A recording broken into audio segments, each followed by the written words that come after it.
ladies and gentlemen. The story you are about to hear is true. Only the names have been changed to protect the innocent. NBC brings you Dragnet. You're a detective sergeant. You're assigned to homicide. Somewhere in the tangled web of your city, there's a killer on the loose. A young woman has been brutally murdered. The weapon, a steel bludgeon. Your job is to get him. Dragnet, the documented drama of an actual crime, investigated and solved by the men who unrelentingly stand watch on the security of your home, your family, and your life. For the next 30 minutes, in cooperation with the Los Angeles Police Department, you will travel step by step on the side of the law through an actual case from official police files. From beginning to end, from crime to punishment. Dragnet is the story of your police force in action. It was Thursday, March 19th. It was foggy in Los Angeles. We were working the night watch out of homicide detail. My partner's Ben Romero. The boss is Ed Backstrand, chief of detectives. My name's Friday. It was 9:14 p.m. when I got to the old Central Jail building, third floor. The crime lab. Hi, Joe. How you coming, Lee? Just ran a spectrograph. What'd you find? The paint flake from the victim's head matches that paint on the hunk of pipe. Any prints? The pipe was clean, no latent prints. Well, that figured. Anything else? Got those blood test reports. A couple of slides for you to look at under the comparison mic. Mm-hmm. Thanks, Lee. Oh, hi, Joe. Didn't hear you come in. What's it look like, Ben? Well, here's the blood test reports. This one is blood found on the piece of pipe. Type A. This one's blood from the victim. Type A. They match. That's right, boys. Doesn't mean too much, though. Did you look at these slides under the microscope? No, not yet. Well, this is your clincher. Wait till I get the light. Okay, take a look. Mm-hmm. Got a make? Yeah, go ahead. Well, this slide here on the right, Mm-hmm. that's a slice of hair from the victim's head. On the other slide is hair found on the steel pipe. Yeah? She had wavy hair. Both specimens are flat. Same hair, Joe. You got anything on that piece of pipe, Lee? Nothing. Just ordinary steel pipe, 14 inches long. What else you got? The plaster impressions of those footprints we found by the body. Here they are. Crepe sole? Tennis shoes, new ones, size 9, good impression. Ground was soft. Man about 150 pounds, according to the length of stride, roughly about 5 feet 10 inches tall. Yeah, new shoes, all right. You can still read the manufacturer's label. That's right, made by the Sport King Company. Well, that's something to follow up. Yeah, sure, you could start with the tennis courts. Only about 1,000 or so in L.A. Maybe you'd rather track down the brand. These particular tennis shoes are the biggest sellers in the country. Yeah. Where'd you like to start, Minneapolis or Pullman, Washington? What about that glove? Yeah, you might look for a missing glove. Yeah. They go well with the shoes, just about as common. White cotton work gloves with a blue top. Here's the right glove. You find the left one. Blood on a glove? Type A. Well, that's good evidence, Jones, but where's the lead? Now, look, I don't ask you to pay my parking tickets. You want to see blow-ups? Okay. Right over here. Yeah. This is the vacant lot where they found the body. Yeah, that's right. Here's a close-up of her showing the location of the murder weapon, the glove, and the footprints relative to the position of the body. Looks as bad as yesterday. Sure did work her over, didn't he? The rest of these are morgue shots. Interested? No, I checked them this morning. Once is enough, Lee. Yeah, that winds it, boy. You want to go over the stuff in her purse again? You find anything more? No, nothing you haven't seen already. The usual. Makeup, comb, barrette. That's a hair clip. Mm-hmm. Few cheap stones in it. Loose change, a quarter, nickel, few pennies. Her ID card. Yeah. Helen Corday. 33 Naomi Place. Age 21. 21. That's not very old, is it, Lee? Not to die. No. Helen Corday. Who could kill Helen Corday? Why? Why do you say that, Mr. Meyer? Well, people kill for money. They kill for love. Helen Corday had none of these. No boyfriend? Not in here. No, she was a good worker. 5 different waitresses the union sends me 1 month. 5! Did the union send Helen to you? Oh, sure. All the girls come from the union, but none like Helen. Oh, she was sweet, honest, and courteous. Mr. Meyer, did you know anything about her personal life? Only that she was a good worker. Everything else she took home with her from this place.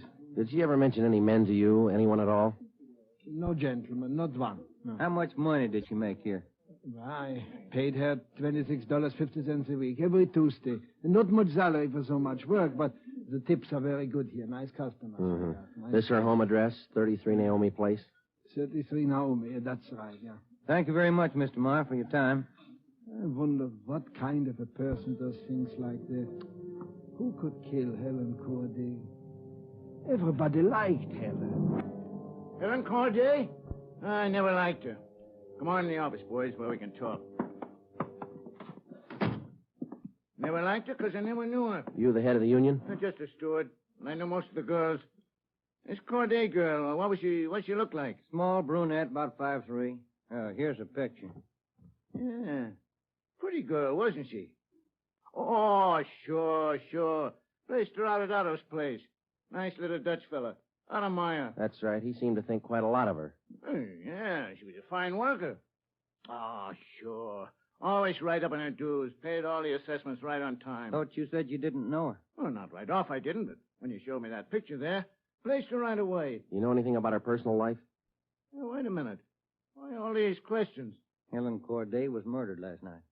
Oh. Who did it? You know anything about her personal life? Well, you see my position, Sergeant. 1,200 girls. Check 'em in, check 'em out. Just names to me till I see a picture of 'em. You wouldn't know if she had any boyfriends here in the union. Waiters, busboy? That I wouldn't know. Like I tell you, Sergeant, I never knew Helen Corday. Sure, I knew Helen Corday. Gus plays a nice piano, huh, Sergeant? Yeah. I read about it in the paper this morning. How long you been selling pianos here at this place? About as long as I knew Helen. 3 years. How'd you find me? Helen's landlady, we talked to her yesterday. She told us she worked here at this piano store. Oh. It's funny, isn't it? What's funny? See Gus over there? That fellow demonstrating the piano? A few weeks ago, I made a deal with him to give Helen piano lessons. I figured it would help her with her singing lessons. Wanted to be a singer, you know. Did Helen know that fellow, Gus? No, she never met him. Who gave her the singing lessons, Miss Olson? She took from Ostrander. Paul Ostrander out on Melrose. A lot of movie people used to take from him. What do you know about her personal life? How do you mean? Does she have any boyfriends? Well, yes. You don't seem sure, Miss Olson. Well, it's just that I don't know. I never asked Helen. But she did have a few dates with Paul Ostrander. I don't think she was serious. How about Ostrander? Gee, I don't know, Sergeant. I don't want to involve anybody. You want to help us find the killer, don't you? Yes, but if you're thinking Paul Ostrander did it, no, I'm sure he didn't kill her.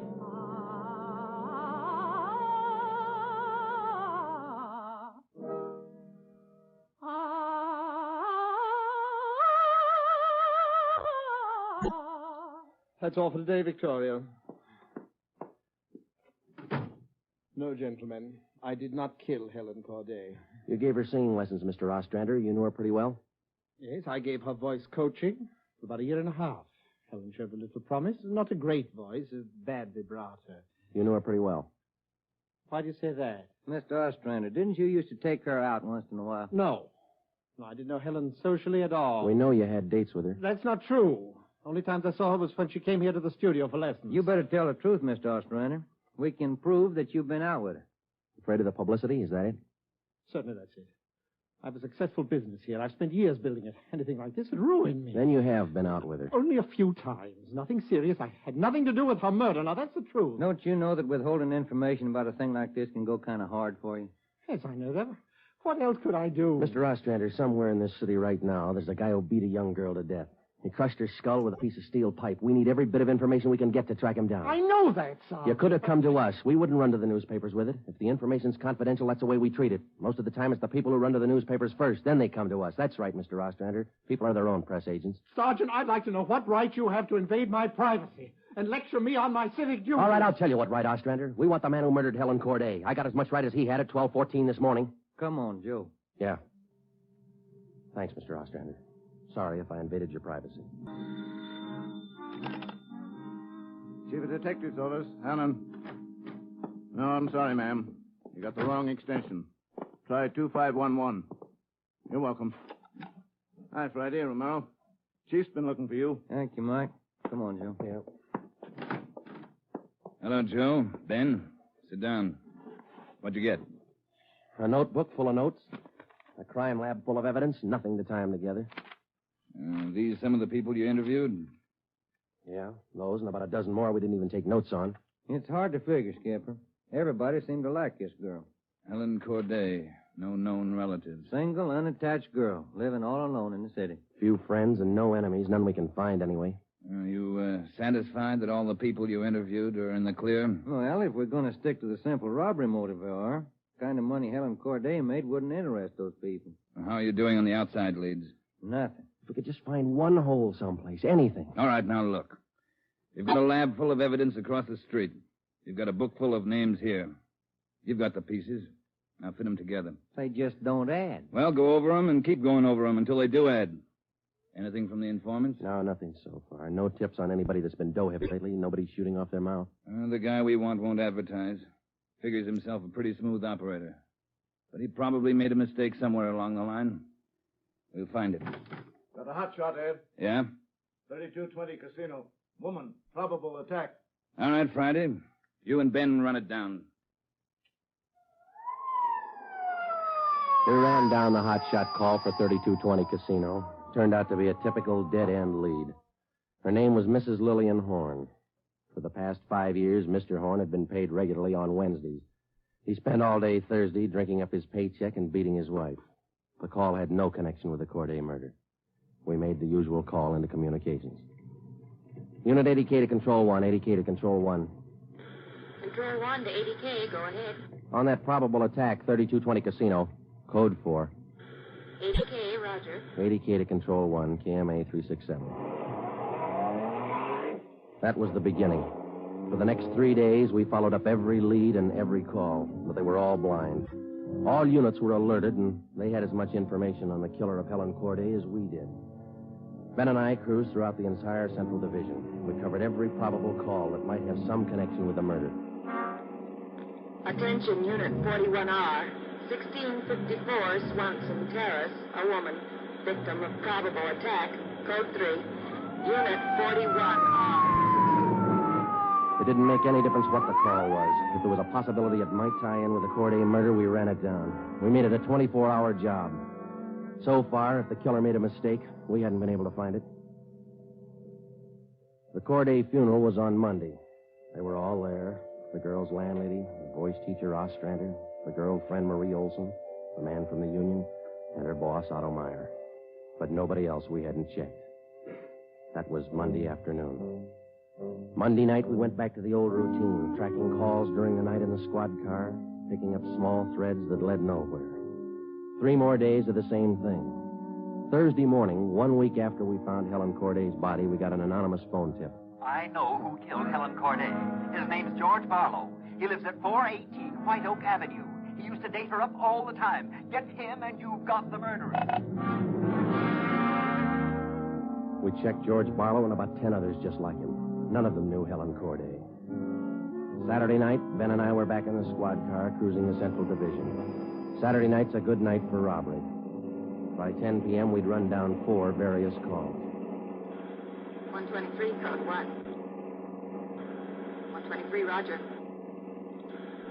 12G, call your station.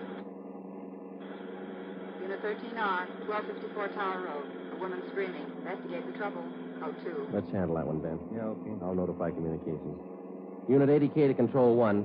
80K to Control 1. Control 1 to Unit 80K. Go ahead. On your 1254 Tower Road call, we're in the vicinity. We will handle. 80K, roger. 80K to Control 1, KMA 367. Let's go, Ben. Control 1 to 13R. Disregard your last call. Handled by 80K. Yeah, it should be right about here. Oh, here it is. 1254. That man who tried to kill me is running down the street. Where? He's getting to that corner street. He tried to kill me. Come on. Where'd he go, Joe? Turn right at the next corner. That's him up ahead. Got a good lead on us. Hit the siren. He's gaining, Joe. Took a left at the next corner. Oh, he isn't going to stop. Close in as tight as you can, Ben. Down to the floor now. Swing out to the left a little. I'm going for his tires. Right. That'll slow him down. Pull up on him. Yeah. All right, you. Keep both hands on that wheel and get over to the curb. Cover me, Joe. Right. Out of that car, mister. Shake him down. Hey, take it easy, will you? I haven't got a gun. Put the cuffs on him. Hey. Well, you boys work fast. What am I doing with the gas chamber? Just save that, mister. It's pretty rough treatment for speeding. All right, come on, you. Look, I got a right to know where you're taking me. What's the charge? We'll let the girl tell you. What girl? You just sit there and be quiet, huh? Oh, I know where you're going.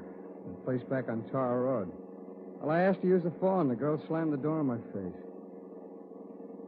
I don't know what you cops are trying to prove. I just wanted to use the phone, that's all.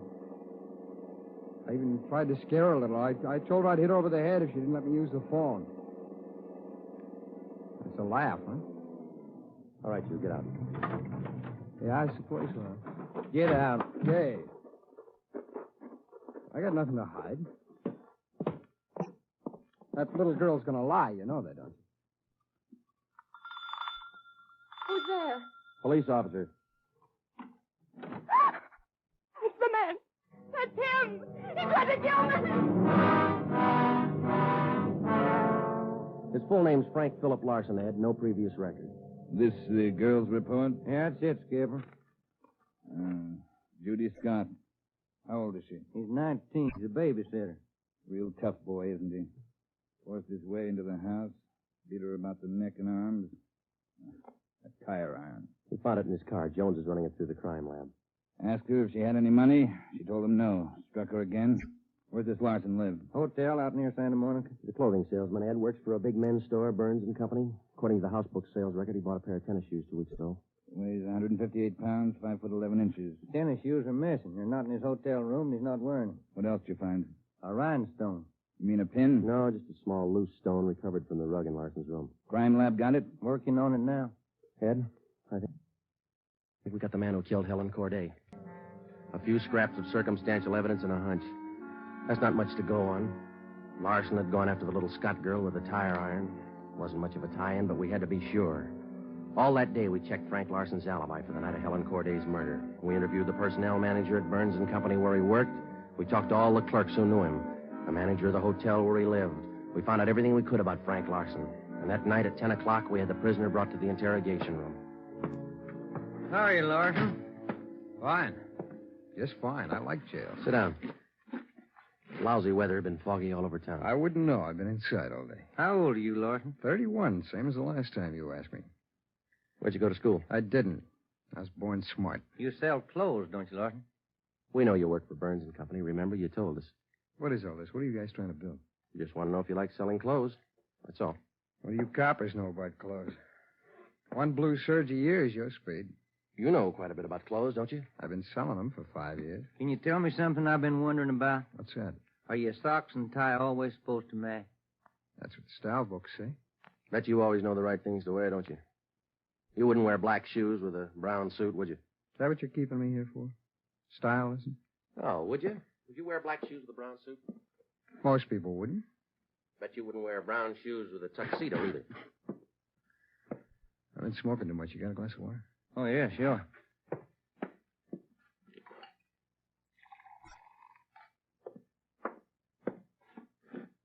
There you are, Larson. Thanks. That's good and cold. How about it? Would you ever wear brown shoes with a tux? Nobody would. That's a navy blue flannel you got on there, isn't it? Yeah. It's a good-looking suit. Stop around sometime. Get you a good deal. Suit like that flannel there you're wearing. You'd never wear tennis shoes with an outfit like that, would you? What do you think? I think you did. I think you wore them the night you killed Helen Corday. Who? Maybe you didn't have the blue suit on, but you were wearing tennis shoes, Sport King, size 9. Sell for $5.95. You picked them up at a discount. Cost you $3.25. Where'd you get that? Out of the house book, Burns and Company. You wouldn't have those shoes around now, would you? We couldn't find them in your hotel room. Your boss, Mr. Craig, used to think a lot of you, Larson. Before you started drinking on the job, your commissions used to run pretty high up the last couple of months. What happened? That cheap rye get to you? Well, you two really nosed around, didn't you? When are you going to tell me what I eat for breakfast? Cornflakes, cup of coffee, donut, sometimes 2 donuts when you're hungry. Elsie waits on you at the Royal Cafe. She gets a dime tip. Can I have some more of that water? Help yourself, there's a cooler. They're good and cold. How about it, Larson? Where are the tennis shoes? They wore out. In 3 weeks? Can't be very good tennis shoes. No, they didn't wear out. What'd you do with them? You know all the answers. You figure it out. We know you bought the tennis shoes. We don't know where they are now. We know you had them, size 9. 3 feet from the body of Helen Corday, we found 2 size 9 footprints made by a pair of Sport King tennis shoes. We figured the man weighed about 150 pounds. You weigh 158. Figured he's about 5'10". You're 5'11". You come awful close to being the same build as the man who killed Helen Corday, don't you, Larson? And you wear the same size tennis shoes, same brand name. A lot of people wear 9s. It's the average size. They sell a lot of Sport Kings, too. Everybody wears them. If we could find your pair, might make a difference. Doesn't mean your tennis shoes made the prints with the body. Doesn't prove it didn't, neither. What'd you do with them, Larson? I threw them away. That's too bad. Might make a difference. Oh, what difference could it make? I threw them away, that's all. Now, how about the mate to this glove? I never saw it before. Found this right-hand glove by the body of Helen Corday. Just an ordinary cotton work glove. Everybody wears them. If we could find the missing left glove, why, might make a difference. Size medium. That's average, too, isn't it, Larson? I never sold work gloves. I wouldn't know. No, but you bought work gloves, haven't you? Not a pair of those. Mean like this, don't you? We only got one. What kind of work gloves did you buy? I didn't buy any. You just said you did. I never said I bought any work gloves. You bought tennis shoes, though, didn't you? I told you I bought the tennis shoes. Didn't I tell you I bought them? No, you didn't tell us. We told you. Found out from Burns & Company where you worked. All right, you told me. I bought them. You know that. Same kind of tennis shoes that made footprints by Helen Corday's body. It wasn't me. Then why won't you tell us what you did with them? I've already told you I threw them away. They were only 3 weeks old. Must have worn out awful fast. I didn't say they wore out. They got too dirty. No, you told us they wore out. Remember, Larson? I don't remember what I told you, but I don't have them now. We know you don't have them now. Where are they? He told us. They got too dirty. Right, Larson? Yes. Yes, that's what I said. Anyhow, you haven't got them now. No, I haven't got them now. All right, now, just for the record, Larson, which was it? Did they get too dirty or did they wear out? Whatever I said before. You said both before, Larson. All right, I said both. You haven't got anything on me. We got that little Scott girl statement from last night. She says you tried to kill her. She's lying. I told you she'd lie, didn't I? I only wanted to use the phone. She says you hit her with a tire iron. Did you hit her with that iron? No, I only tried to scare her. I didn't hit her with anything. Then how'd you get those marks around her neck and arm? Police doctor says they were made by that tire iron. I don't care what your doctor says. I didn't hurt her. Now, what do you mean, Larson? You didn't hurt her or you didn't hit her with that tire iron? Neither one. I just wanted to use her phone. How'd you know she had a phone? I didn't know if she had a phone. I just went up to find out. To find out what? To find out if I could use her phone. But you said you didn't know if she had a phone. I don't know anything the way you twist everything around. Sorry, Larson. We only want the truth. How about a cigarette? Yeah, I could use one. Here's a light.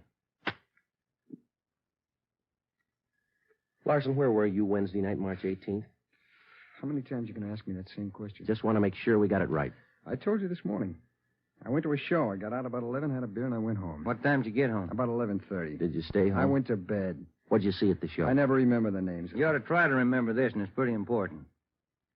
No, it was a deluxe theater. It was Spencer Tracy and something. What was on when you walked in? The news. I never go in the middle of a picture. Neither do I. Spoils them for me. Yeah, that's right. The girl in the box office doesn't remember seeing you go in. What'd she know? It was Keno night. There was a big crowd. Did you win anything? I never do. Anybody hit the jackpot? I don't remember. They give away a lot of money at those neighborhood theaters. I always remember who hits the jackpot. Well, all right, you do. I don't. Do you remember if anybody won the jackpot? I told you, no. Did they have a jackpot at that show? I guess they do. I don't know. You knew it was Keno night. You should know if they had a jackpot. Maybe they had a jackpot. I don't know. I went out for a smoke.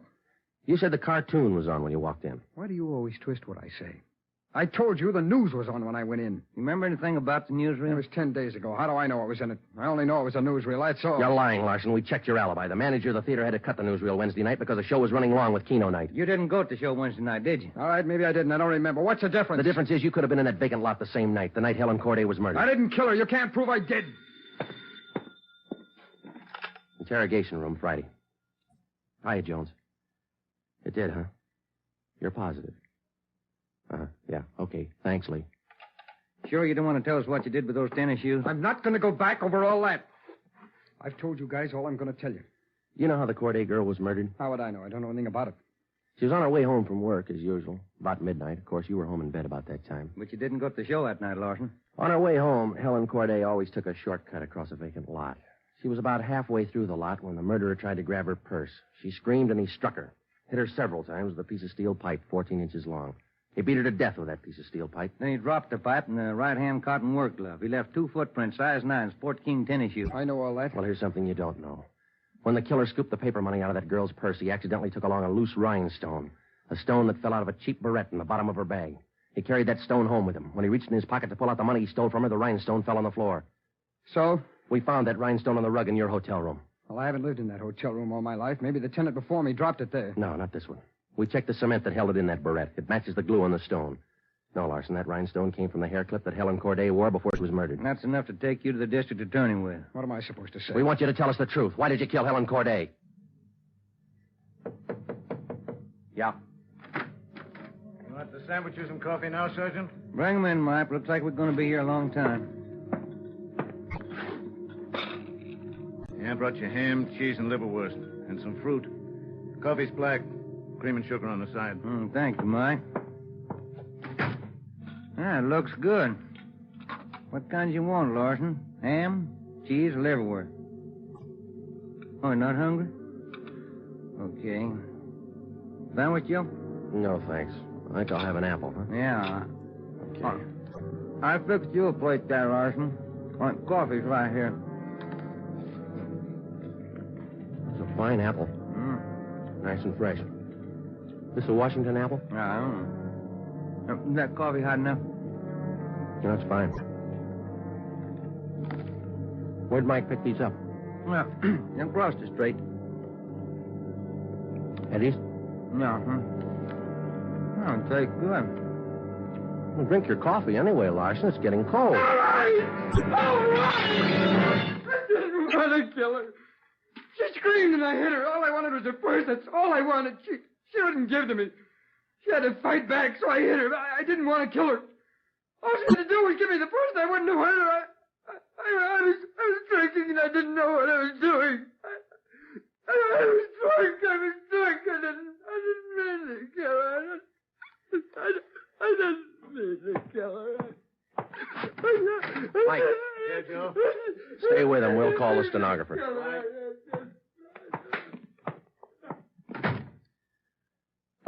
See you tomorrow, Joe. Good night. Yeah. Sour racket, huh? The story you have just heard is true. Only the names were changed to protect the innocent. Frank Philip Larson was tried and convicted of murder in the first degree. He was executed in the lethal gas chamber at the state penitentiary. You have just heard the fifth in a new series of authentic cases from official files. Technical advice for Dragnet is furnished by the Los Angeles Police Department. Tonight's program is dedicated to Police Officer Charles A. Brady of the Chicago, Illinois Police Department, who on the night of September 2nd, 1945, gave his life so that yours might be more secure. Dragnet came to you from Los Angeles. This is NBC, the national broadcasting company.